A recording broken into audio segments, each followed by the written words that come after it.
Visitors, always visitors. Nothing but visitors all day. Naku, I'm beginning to feel like a society matron. Tony! Ako na yata ang pinakamagandang lalaki sa mundo. I thought you were in the province. But is that you, Aling Atang?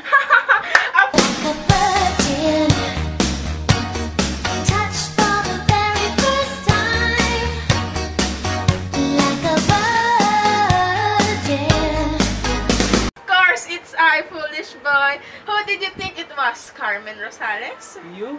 You don't look like Aling Atang. I had my hair cut. Do I look so horrible? Oh no. You look just wonderful. Aling Atang, for a moment, I thought you were own daughter. But I thought you were Kikay. Oh, you as palikere as ever. Tony, but come in. Thank you, Aling Atang. Here, sit down. Thank you, Aling Atang. Tony, how's your mother? Oh, poor mother's terribly homesick for Tondo, Aling Atang. She wants to come back here at once. How long have you been away? Only 3 months, Aling Atang. Only 3 months? 3 months is too long for a Tondo native to be away from Tondo. Ay, my kumare, how bored she must be out there. Well, Aling Atang, you know how it is with us engineers. We must go where our jobs call us. But as soon as I have finished with the bridge in Bulacan, Mother and I are coming back here to Tondo. Yes, you must bring her back as soon as possible.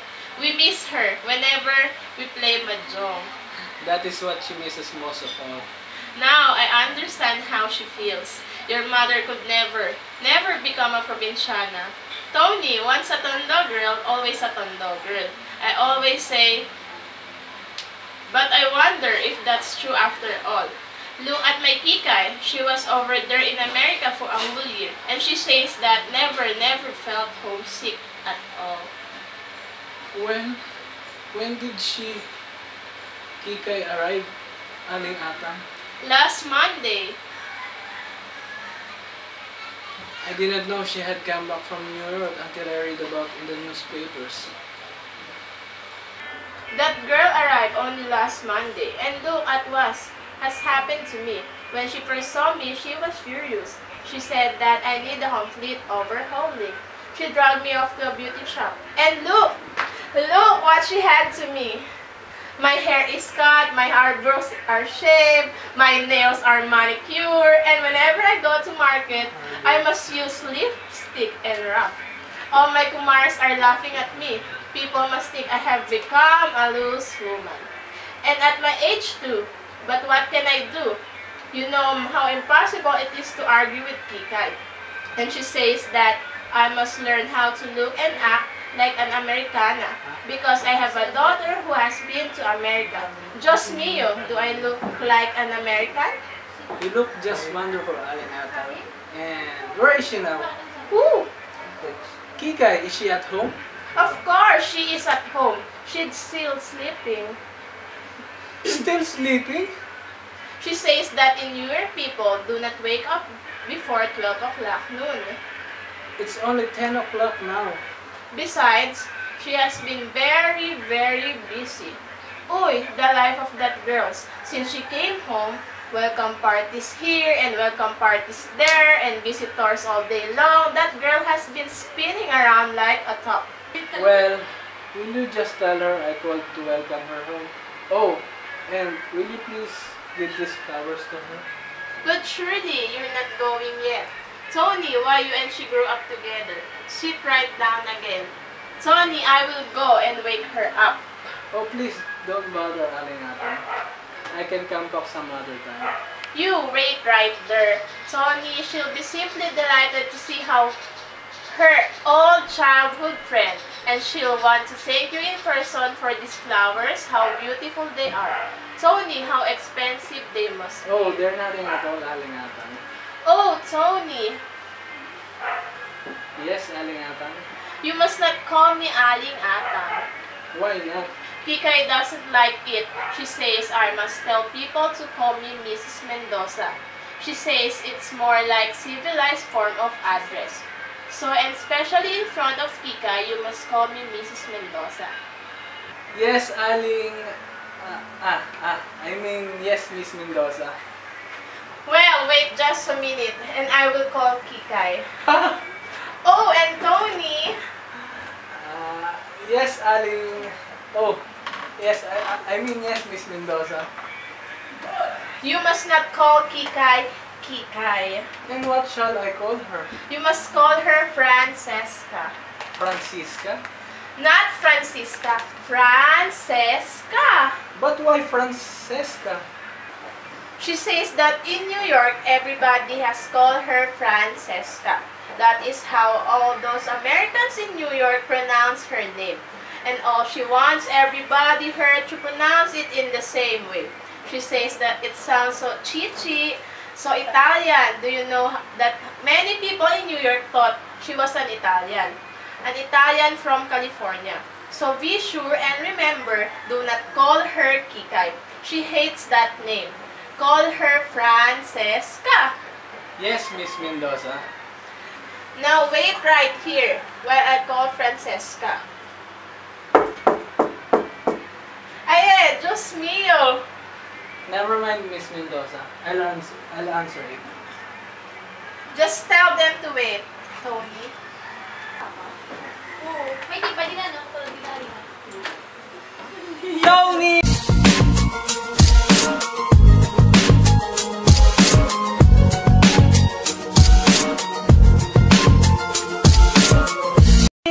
Tatay! You old son of your father. You big Carabao, you! Meron ba tayo dyan? You ask me that? And you look like a walking gold mine? How many defects have you been looting, huh? Hoy, hoy, hoy, more slowly there. It's you the police are looking for. Impossible! I'm a reformed character.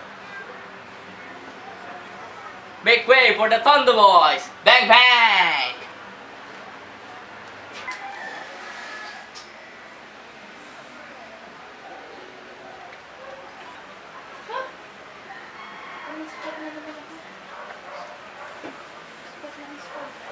I thought you were in Bulacan, partner.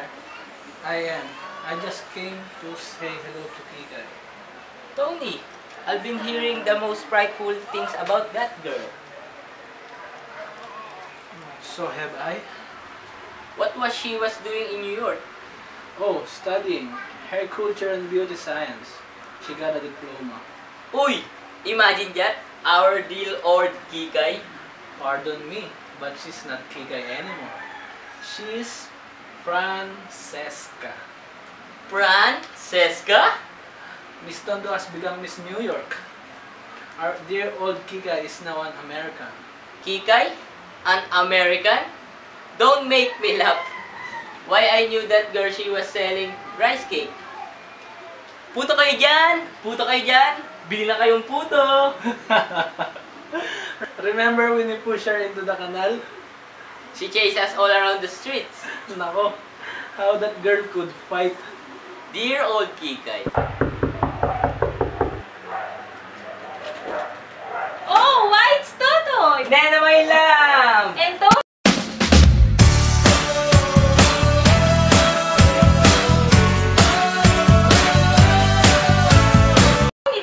What's all this Akanto Boy reunion? We have come here to greet the lady from New York. So have I? Is she at home? Aling Atang is trying to wake her up. Please. To wake her up? She's still dreaming. No, she's awake already. She's changing. Good morning, Nena. Good morning, Totoy. Well, Nena. Well, Totoy. I said good morning. Why are you staring at me like that? Is that you, Aling Ata? Good God! It's Aling Atang. Totoy, Aling Atang now prefers to be called Miss Mendoza. Oh, Tony, you know it is not I, but Kika who prefers it. She was delighted with these flowers. Tony, she thanks you very much. Nena, if you don't stop gapping at me, I'll pinch you. How you used to pinch and teach me, Aling Atang, when I was a little. You were a very naughty girl, always fighting with Kikay. You were all very naughty children. This one, especially, always sneaking into our backyard to steal mangoes from our mango tree. Do you still have the mango tree? Yes, still out there in our backyard. Come on, Nena, let's steal their mangoes. You just try. I still run as fast as ever. See if I don't catch you again and pull your pants up. Huh? But I wear suspenders now, Mrs. Mendoza. Oh, you rascal! Come with me to the kitchen. Why? To pull my pants up? No, idiot! I want you to help me to carry something. Aling Atang, don't do anything for us. We're not visitors and we're not hungry. It's only orange juice, Nena. I was preparing some for Kikay. She takes nothing else in the morning. She says that in New York, nobody eats breakfast. Come along, Totoy. Well, Tony. You shouldn't have come today, Nena. Oh, why not? I haven't talked to Kika yet. You haven't talked to Kika yet? I thought you were going to come here and tell her everything last night. I lost my nerve. I didn't come last night. Oh, Tony, Tony. Oh, Tony, use your head, Nena. Whoever heard of a man breaking off his engagement with a girl? It's not usual, you know. And, my God, it's not easy. Are you in love with Kikay or me? Of course. I'm in love with you. I'm engaged with you. Yes, and you were engaged to Kikay too. But that was a year ago. Oh, you won! Nena, you know I love you. Only you. How could you have the nerve to propose to me when you're still engaged with Kikay? I wish I had never told you. This is what I get for being honest. Honest? You call yourself honest? Getting me fall in love with you when you still belong to Kikay? I thought I didn't belong to Kikay anymore. It was only a secret engagement anyway.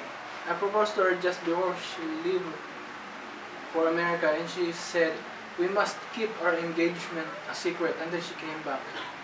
But when she had been there a couple of months, she stopped answering my letters. So I considered myself as a free man again. And you proposed to me. And then asked me to keep our engagement secret? Because right afterwards, I found out that Kikay was coming back. Well, I'm tired being secretly engaged to you. What fun is being engaged if you can tell everybody? Just give me a chance to talk to Kikay and explain everything to her. Then you and I will announce our engagement. Well, you better hurry. I'm getting impatient. The trouble is, how can I talk to Kikay now? Why not? Well, you are here, and Totoy is here. You don't expect me to deal Kikay in front of everybody, do you? You want me and Totoy to clear out? No, just give me a chance to be alone with Kikay for a moment. I'll take care of Totoy. That's good. Just leave it to me. Oh, Totoy.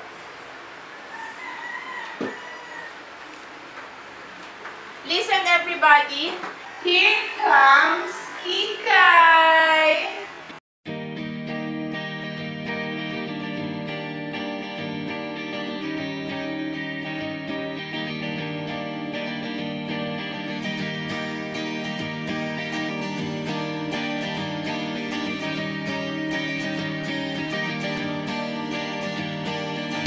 Kiss me out of the bearded barley nightly beside the green, green grass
inspiring people.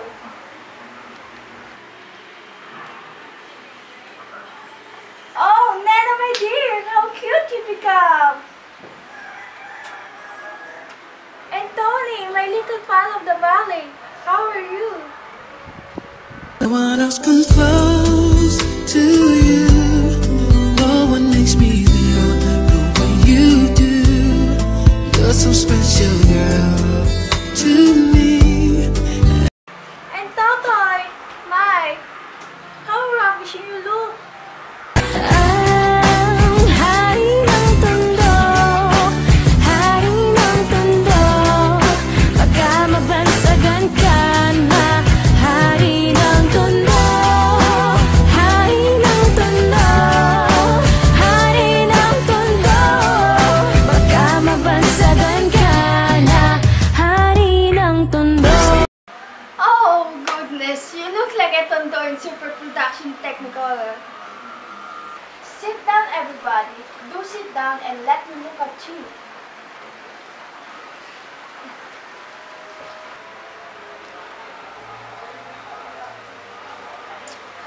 Momsy, Momsy! What's the matter now? How many times do I tell you, never serve fruit juice in water glasses? I couldn't find those tall glasses you brought home. Oh, my poor Momsy, she's clumsy, no? But never mind, dearest. Don't break your heart about it. Here, sit down.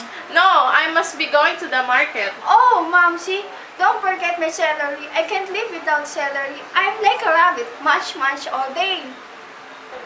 Well, if you people will excuse me, Tony, remember me to your mother. And remember, Momsy, a little bloom on the lips and a little bloom on the cheeks. Okay, Kai, do I have to? Again, Momsy? Do I have to paint this old face of mine, Francesca? But how dreadfully she puts it. Oh, Momsy, Momsy, what am I going to do with you? Hi, I give up.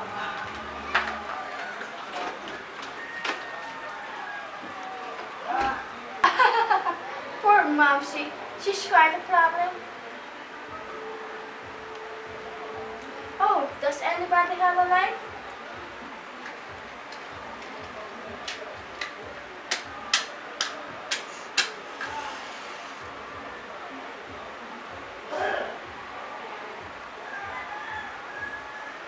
Mercy. Huh? I said mercy. That means thank you in French.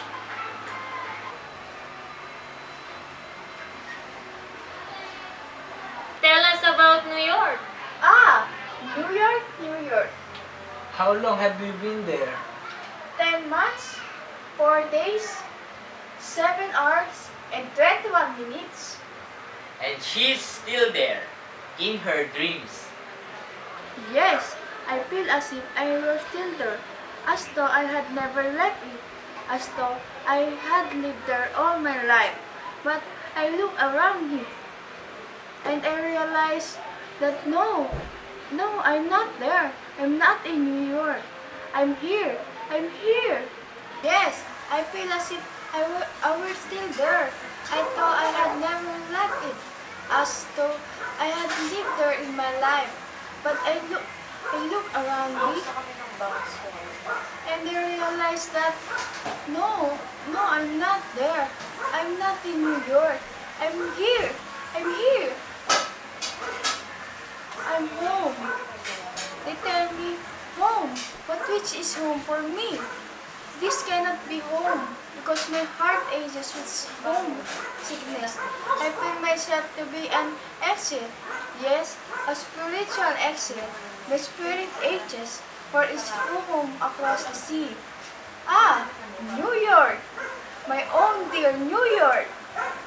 I don't think we ought to be here at all, boys. Yes, we shouldn't disturb her. And leave her alone with her memories.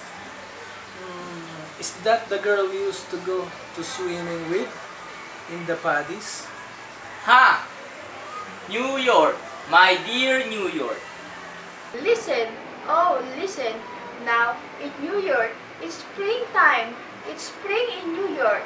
The daisies are just appearing in Central Park and out in Staten Island. The grass is green again. Oh, we have funny custom in New York. An old, and very dear custom. When spring comes around each year, we New Yorkers, we make a sort of pilgrimage to an old tree growing down by the battery. Oh, it's an old tree. It's been growing tree ever since New York was New York. And we, New Yorkers, we call it our tree. Every spring, we go down to say hello to it and to watch its first green leaves coming out. In a way, that tree is our symbol for New York, and dying immortal, forever growing and forever green. But please forgive me. Here, I am going to sentimental and just mooning away over things you have no idea about. No, you can understand this emotion I feel for our dear old tree over there in New York. Oh, but I do. I understand perfectly. I feel that way too about our tree. About what tree? Our mango tree, Kikay. Have you forgotten about it? Why you and I used to go climbing up there every day and gorging ourselves on green mangoes. How our stomachs ache afterwards, and then these bad boys would come and start shaking the branches until we fell down. Aling Atang once caught me climbing that tree, and she grabbed my pants and off they came. And Kikay and me, we were rolling on the ground, simply hysterical with laughter, and Toto, you keep shouting, "Give me back my pants! Give me back my pants!" But wait a minute. What is this tree you're talking about? Our mango tree, Kikay, the mango tree out there in backyard. Oh, that tree. What's the matter, Kigay? Don't you feel the same emotion for that tree as you feel for the one in New York? Of course not. They're completely different. I don't feel any emotion for this silly old mango tree. Doesn't awaken any memories for me at all. Well, it does for me, and such happy memories. I really must run out to the backyard and say hello to it.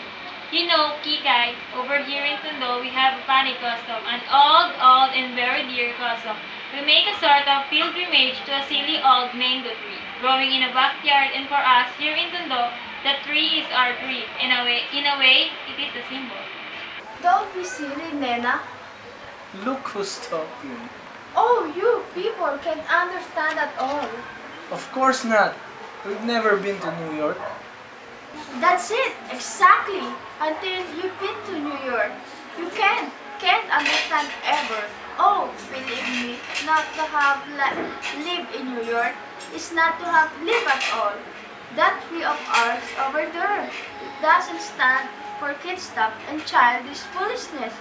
It stands for higher and finer things, for a more vivacious, a more streamlined, and a more daring way of life. It stands for freedom, and for the Manhattan skyline, and for the Copacabana, and for Coney Island in summer, and for grand tombs on Riverside Live, and for Tuesday nights, and Eddie Condons with Wild Bill Davidson working on the trumpet office, and for Saturday nights at Madison Square Garden with the clowns spilling all over the sidewalk, and for the nickel ferry ride to Staten Island, and for the St. Patrick's Day parade down Fifth Avenue, and for all. Oh, it's impossible to make you see. I still prefer a tree that grows in Tondo. I second emotion. So do I. Oh, you funny children. I really must go and say hello to our tree. You don't mind, Kikay, do you? Of course not, child, to go. Toto, will you come with me? To the end of the earth! No, darling, just out to our dear little backyard. Oh, the backyard of Tondo, the barong-barongs of May Paho, the street of Sibakong.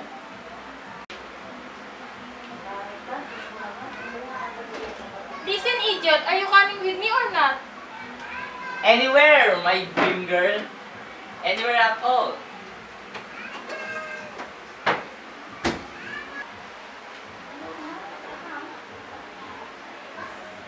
Apparently, our Tony still has the most terrific crush on Nena. Do wake up, Tony. What are you looking so miserable about? Kikay, I just don't know how to begin. Just call me Francesca. A good beginning. There's something I must tell you. Something very important. Oh, Tony, can we just forget all about it? Forget? That's the New York way. Tony, forget. Nothing must ever be so serious. Nothing must drag on too long. Tonight, keep all your heart. Tomorrow, forget. And when you meet again, smile. Shake hands. Just good sports. What are you talking about? Tony, I was only a child at the time. When? When you and I got engaged. Tony, I've changed since then. That was only a year ago. To me, it seems century. So much has happened to me. I've become a completely different person in just 1 year. After all, what's a year? What's a person? Just relative terms. More can happen to you in just 1 year in New York than in all lifetimes spent anywhere else. Do you know? I feel as I've always lived in New York in spirit. I am and have always been a native of Manhattan. When I first arrived here, I felt I had come home at last. It's my real home. Oh, listen, last summer it was really hot. One of the hottest summers we ever had. I'd go riding one of those double-decker buses just to cool off.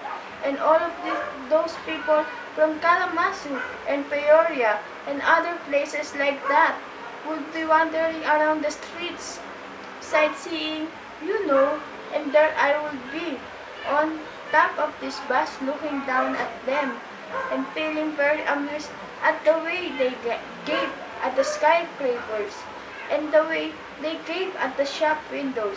But I've been feeling very proud too because it was my city they were admiring, and I feel rather sorry for them living out in the sticks. Listen, I don't want to talk about New York. I want to talk about our engagement. And that's what we cannot do, Tony. Not anymore. Why not? Tony, you got engaged to a girl named Kikay. Well, that girl doesn't exist anymore. She's dead. The person you see before me is Francesca. Don't you see, Tony? I'm a stranger to you. We don't speak the same language, and I feel so much older than you. I'm a woman of the world. You are only a boy. I hate to hurt you, Tony, but surely you see that there can between us would be a stark miscegenation. Imagine a New Yorker marrying a Tondo boy. Now look here. I'm sorry if I've hurt you, Tony, but I wanted you to realize how ridiculous it would be to think that I could still be engaged to you. I'm not going to sit here and be insulted. Hush, Tony! Hush! Don't shout! Don't lose your temper. It's so uncivilized. People in New York don't lose their temper. Not people of the Haunted Monday. Anyway! What do you want me to do? Smile and say thank you for slapping my face? Yes, Tony, be a sport. Let's smile and shake hands and just be a friends, huh? Be brave, Tony. Forget, that's the New York way. Find another girl. There are other girls in the Esters, as they say in Brooklyn. You'll find somebody else, somebody more proper in you. If you weren't a woman, I'd... Hold it, Tony. You must never hit a woman. What's all this?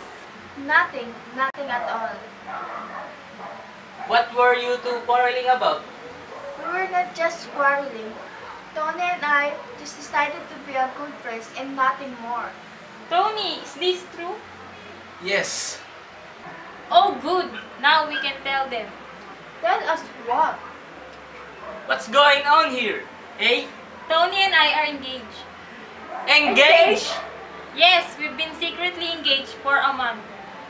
A month? Why? You?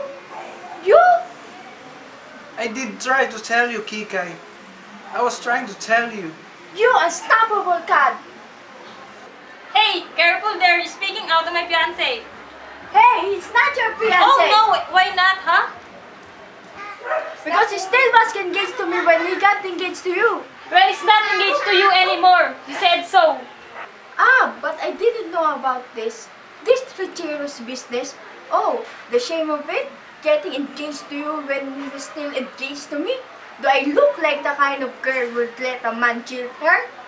Oh, you! Horrible master!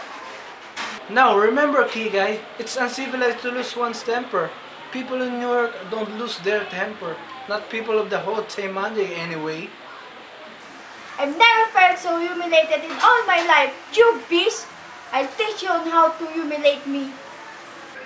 I told you to leave him alone. He's my fiancé.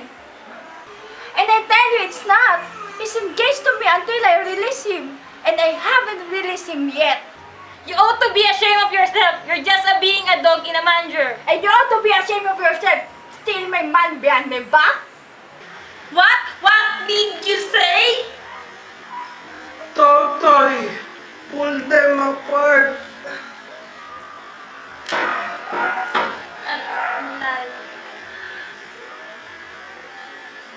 You keep out of this or I'll knock your head off. Naku, lumabas din ang pagkatundo. Shameless hussy. Man-eater.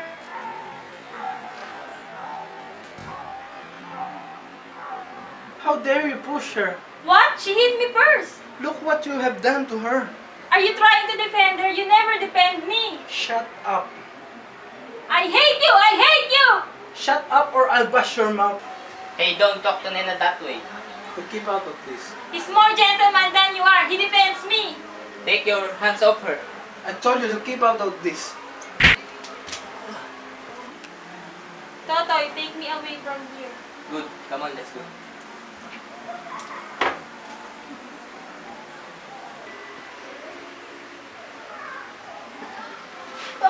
Tony, get up.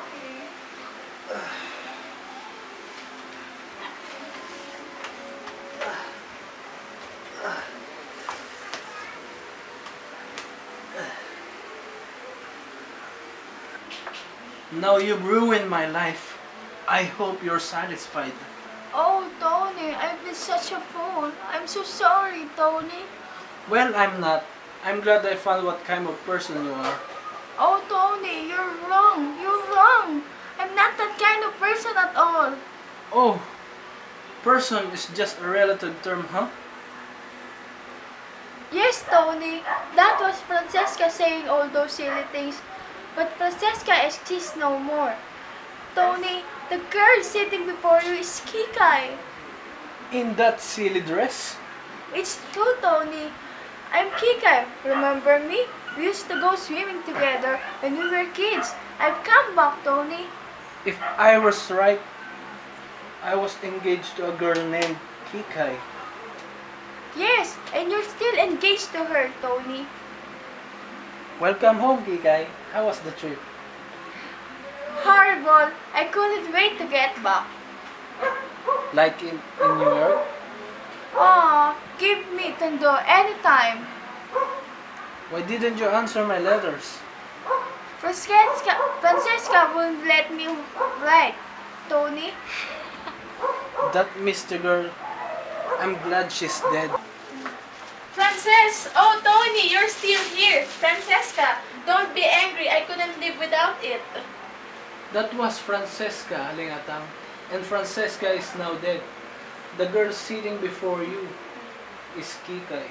But Kika is Francesca. Oh no, Inay. I'm not Francesca. I'm Kikai. I give up. Sorry, darling, but May I have this jolly with you, partner? Delighted, madam.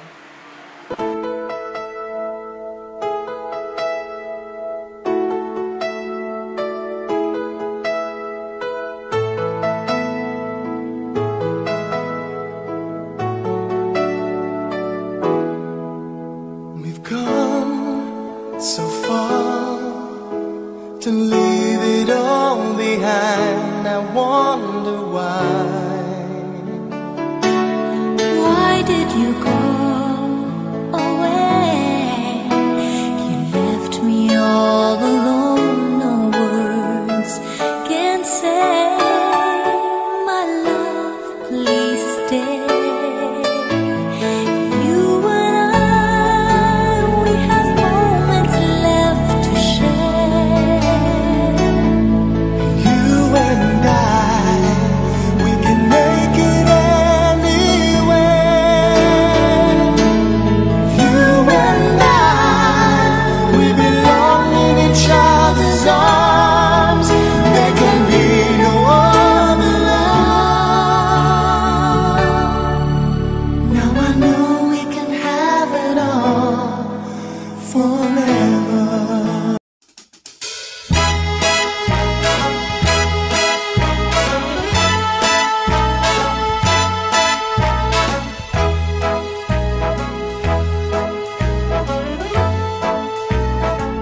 Start spreading the news. I'm leaving today. I want to be a part of it. New York, New York. I love you, NY. City of lights, city of dreams, city of sirens, city of kings. You can feel the light flow through these streets. This is where the great ones stomp their feet. From the boogie down on over to uptown. Staten Island, BK and back